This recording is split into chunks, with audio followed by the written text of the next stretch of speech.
You know, I'm a really active fisherman, and especially when I'm fishing for fish like walleye, pike, bass, I love to throw crankbaits. There's a series of crankbaits that are on the market that are lipless. So they actually don't have a lip that extends out, but they have a contour, concave groove on the front part or the head of the crankbait. And these crankbaits all sink, so they're designed to cast out, and you got to retrieve them right away.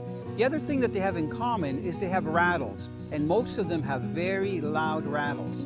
Now, I find that these rattling crankbaits are one of the best lures to use in the middle of the day when you're trying to wake fish up. One of my favorite is the rattling rap. And the way I fish this, especially if the weather's nasty or if the weather's extremely flat where the fish are inactive, I make a long cast and I rip it. That's the name Rippin Rap. I rip it back really fast to make that lure have a really tight wobble and the rattle really rattle loud.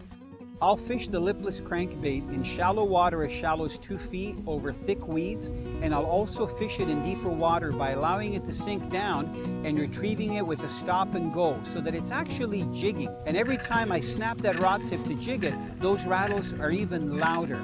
And it's literally like a dinner bell to attract those bass to come and strike it. I find that when there's rough surface water conditions, one of the best places to fish those rattling lures is close to man-made structure and structure that drops off very quickly from 0 to about 15 feet. So I'll cast it around bridge abutments, old piers, riprap, which is rocks that have been dumped along the shoreline, and I'll fire that Rippin Rap almost up onto the shore, onto the structure, and I'll start retrieving it immediately.